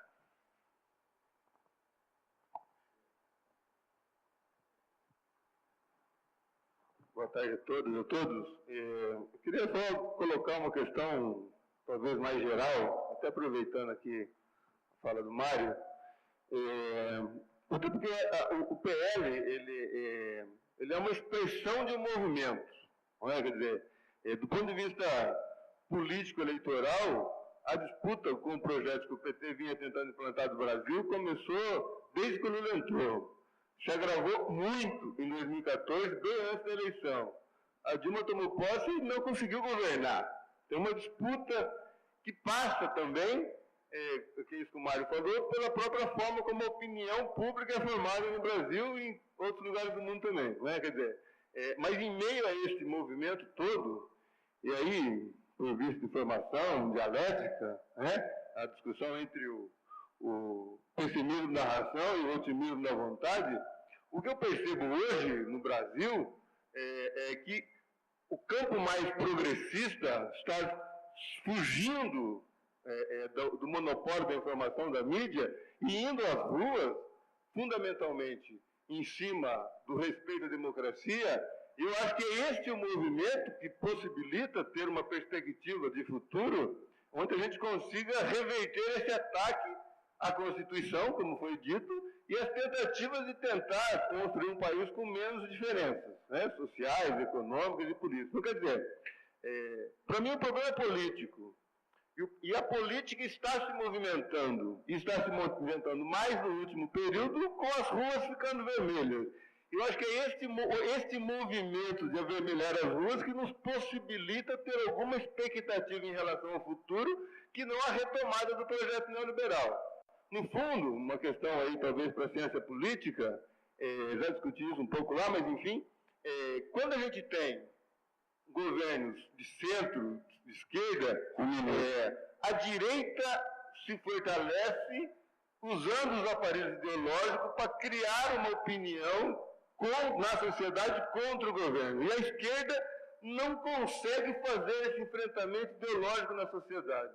Neste momento de crise que nós estamos, me parece que o campo mais progressista da nossa sociedade tem conseguido se colocar na conjuntura, e é se colocando na conjuntura que há uma perspectiva de conseguir barrar uma recolocada da agenda neoliberal no Brasil. Acho que é esse o enfrentamento. O PL é uma expressão disso. Obviamente tem que ser derrotado, mas a própria possibilidade do Benzuíno sinalizar que tem possibilidade de voltar atrás é a expressão dessa ocupação das ruas. Esse é o desafio. Repolitizar a nossa sociedade, politizando a nossa sociedade, buscar caminhos que não sejam a retomada neoliberal. É isso. Paulo.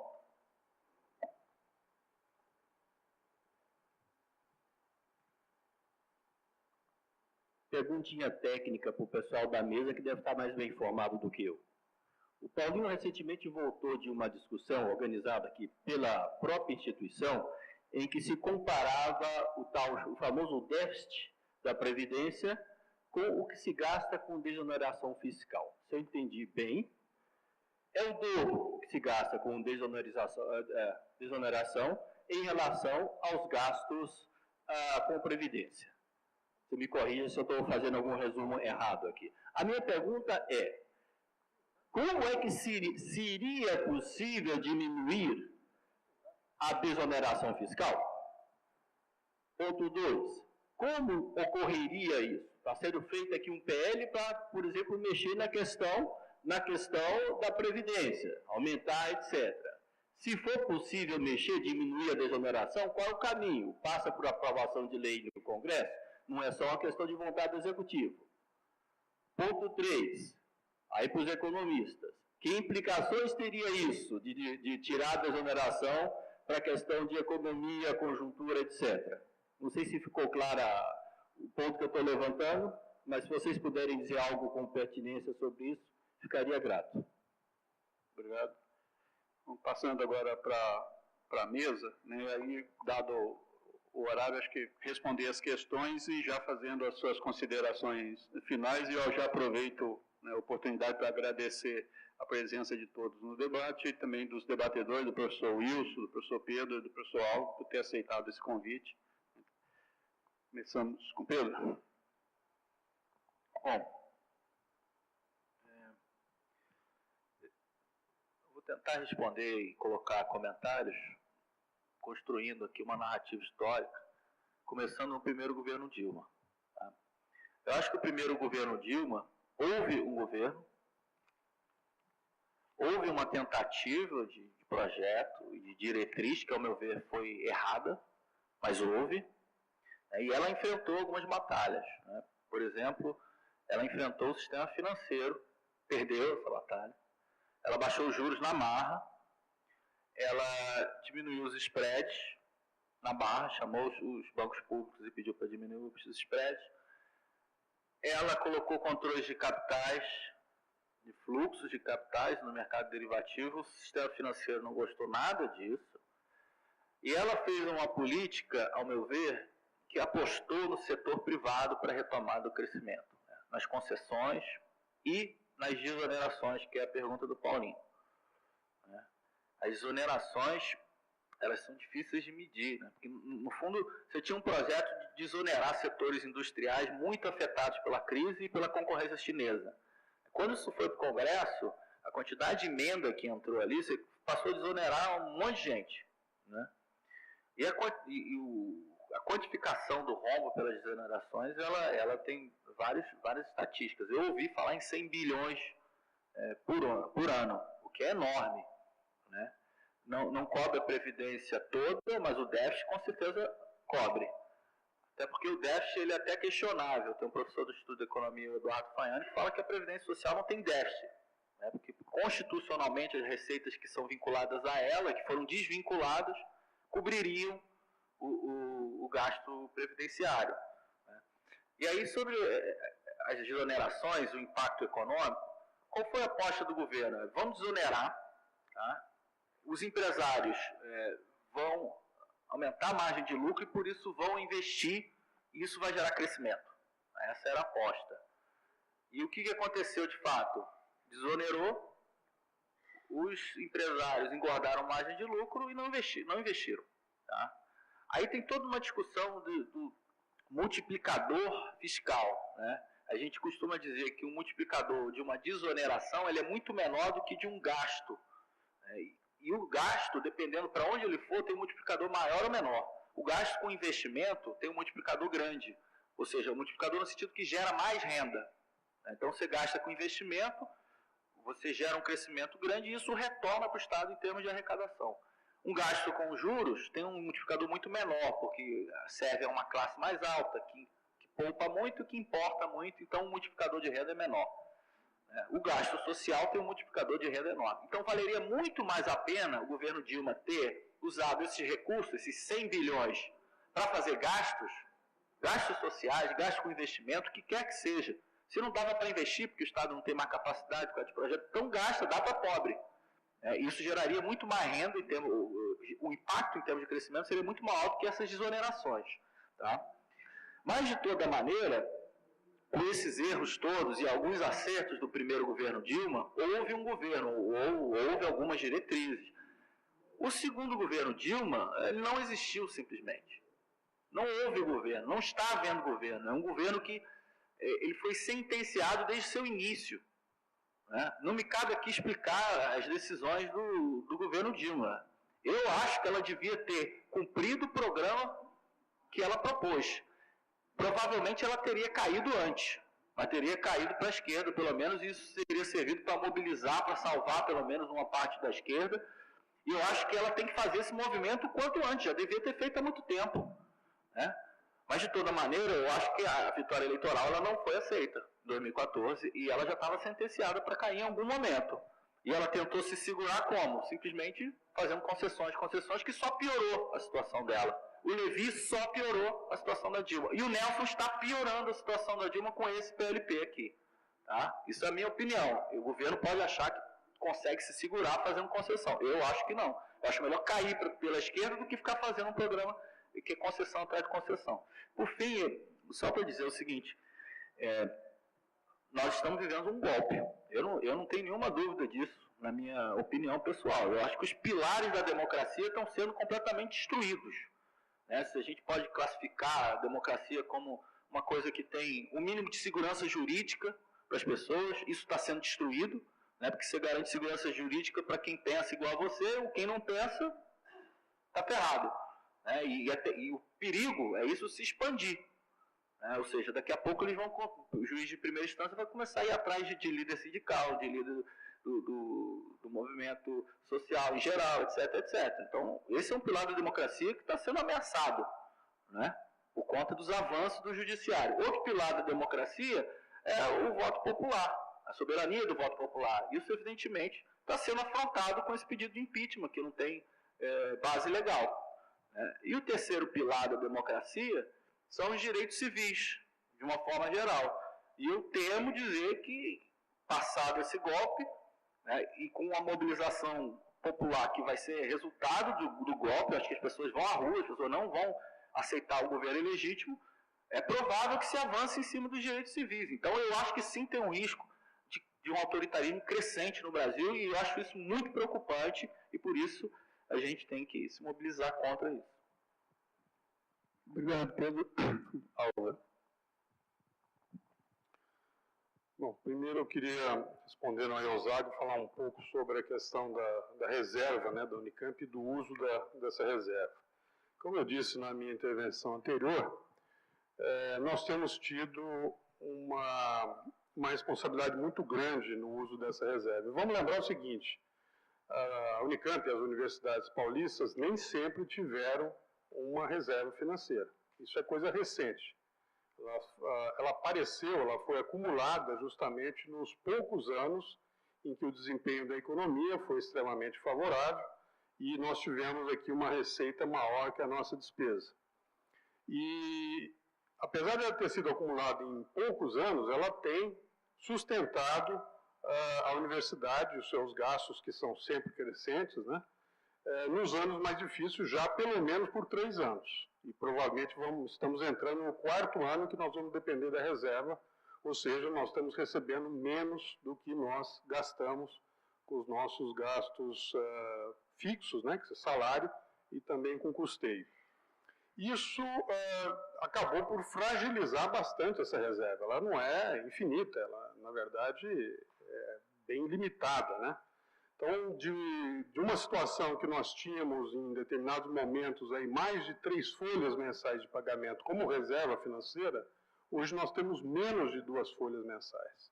E essa diferença foi o que foi gasto a mais nos anos 2014, 2013, 14, 15, e certamente vai ser gasto a mais também no ano de 2016, em relação ao que nós recebemos do percentual do CMS. Portanto, é uma situação de extrema fragilidade. Dependendo do que acontecer esse ano, por exemplo, com data base, que começa a ser negociada a partir do final desse mês, nós já sabemos quando é que ela termina. A verdade, a realidade é essa. Dependendo do que for decidido na data base desse ano, nós já podemos botar o ponto de conclusão da nossa reserva financeira. E o Zago também se referiu a dívidas. De fato, há dívidas. O reajuste concedido no ano passado não repôs a inflação. Isso é um antecedente histórico, porque na nossa história a inflação tem sido, em maior ou menor grau, reposta de acordo com os índices aí utilizados. O ano passado isso não foi possível. Também a questão da isonomia dos funcionários, que era um compromisso da atual reitoria de recompor os salários dos funcionários da Unicamp em relação aos da USP. Isso também não pôde ser feito, justamente porque nós estamos passando por essa situação de arrecadação decrescente em decorrência de tudo que foi falado aqui. Para vocês terem uma ideia, em 2015 nós estamos recebendo, corrigida a inflação, entre 8% e 9%, dependendo do índice de inflação que se utilizar, a menos do que em 2013. E nesse período teve ajuste de salário, teve aumento de custeio, teve a progressão na carreira das pessoas, né, que é um direito legal delas, ou seja, o gasto foi sempre crescente e nós estamos quase 10% a menos do que 2013. Bom, obviamente a única coisa que a gente pode fazer aqui é torcer pela retomada econômica. É a única, porque só isso vai ter um impacto na arrecadação do CMS, que é o que nos dá a dotação orçamentária. Se a crise política persistir por mais 2 ou 3 anos, estaremos com um problema seríssimo. Não é nem uma questão de reposição da inflação, é questão de como pagar o salário, porque vai ter acabado a reserva, o nosso custeio vai continuar crescendo, e aí? Então, é isso que eu tenho chamado de uma gestão responsável, e ela tem sido um problema debatido internamente, por isso que nós temos que ser contra esse projeto de lei, porque isso passa a ser imposto externamente à universidade, se isso for aprovado. Então, o problema que nós queremos discutir aqui dentro, seria imposto de fora. Então, daí essa nossa posição contrária. Bom, e a título de encerramento, eu quero de novo agradecer, acho que a oportunidade de debater temas de fundamental importância para o país são importantes em um momento de mobilização, de necessidade de mobilização, usando aí a sugestão feita pelo Braga, né? Eu acho que debater esse projeto de lei é um ato cívico de resistência a essa queda para a direita que o nosso país está passando aí. E eu só posso, como pessoa, né, como cidadão, achar lamentável que um governo que foi eleito pelas forças progressistas desse país tenha tido essa iniciativa de um projeto desse teor enviado ao Legislativo, ainda mais em regime de urgência e ainda mais num momento delicado como esse. Como disse o professor Pedro Rossi, foi mais uma tentativa de concessão que o governo fez, frustrada, porque obviamente não resultou em nada, às forças conservadoras do país. E também lamento que, num momento importante, a gente esteja aqui discutindo um projeto como esse e não discutindo a resistência ao golpe que se configura no país. A gente poderia estar usando o nosso tempo aqui num debate sobre como resistir ao golpe, em vez de estar discutindo um projeto que é do Executivo. Então, essa é a minha manifestação aqui de lamento com relação a isso. Obrigado. Sou Wilson. Vou ser muito rápido. No dia 30 nós tivemos aqui uma discussão sobre a crise brasileira e eu me lembro que eu tentei mostrar que a atual crise brasileira é uma crise de profunda complexidade, muito mais complexa do que qualquer das crises que nós tivemos. e que, portanto, a gente tem que ter uma cabeça muito clara para saber descortinar um quadro social, político e econômico, para saber com que armas que a gente conta, com que força que nós contamos, quais são as nossas possibilidades. E eu sou muito pessimista nesse sentido. Esse projeto, na verdade, o governo não tinha o que pôr na mesa na hora do almoço e pôs isso. Era a única coisa que ele tinha. Ele sabia que era uma porrada de Deus e o mundo, mas ele tinha que botar alguma coisa na mesa. Botou isso daí. A gente sabe que, evidentemente, é um projeto que não vai ser votado, mas em hipótese nenhuma, que não há a menor condição política à direita, ou muito menos à esquerda, para que um projeto desse siga em frente. Não há a menor condição. Não há a menor condição hoje. Daqui a 6 meses, quando, digamos assim, a dona Dilma terá que reorganizar a sua governabilidade, caso isso seja possível, ou o seu Temer, ou o João da Silva, não sei quem, enfim, aí coisas dessa natureza, evidentemente, voltarão à tona, desta ou de outra forma, diversa, mas voltarão. Voltarão por quê? Porque, no fundo, nós estamos vivendo uma sociedade da mentira, na sociedade mundial da mentira. Tá? Então, é mentira 24 horas por dia. Até de madrugada é mentira. Toda essa discussão de gasto público, de excesso de gasto, não sei o que lá, não se toca em nenhum momento no problema dos juros. Os juros, amortizações e a dívida pública são responsáveis por 80% do déficit nominal. O nominal. A folha de pagamento completa do funcionalismo público federal, ela mal chega a 50%, porque os juros já tomam 43% a 44% do gasto total federal. Então, é impossível alguém governar um país do tamanho deste com uma condição dessa. Então, o que nós estamos assistindo é a continuidade de toda uma desestruturação que vem a partir de 64. Precisamos acordar para isso. Precisamos trabalhar muito duro, correr, tentarmos se organizar, porque os partidos políticos estão desorganizados para os fins que nós pretendemos atingir. Temos que nos organizar e pensar nessas coisas, mas pensar de uma forma mais organizada, né? Mais crítica. Ou seja, o que nós estamos vendo, lamentavelmente, é que, por força das circunstâncias, inclusive, a esquerda não tem feito a sua crítica à esquerda. Lamentavelmente, as circunstâncias entorpecem essa questão, que é uma questão absolutamente fundamental. A esquerda só faz a crítica à direita. E faz muito pouco a crítica à esquerda. Que nós temos que pensar nessa questão. Temos que pensar na questão onde foi parar o sindicalismo combativo que nós tínhamos nos anos 80. O que ele fez no primeiro, segundo Lula e no primeiro Dilma? Onde ele se meteu? O que fizeram as centrais sindicais? Nós temos que discutir essas coisas todas, com muita seriedade. Obrigado, professor. Mais uma vez, gostaria de agradecer a todos pela presença, né, agradecer a mesa, professor Wilson, professor Álvaro, professor Pedro, né, por esse debate e continuamos na luta porque ainda vem muita coisa pela frente.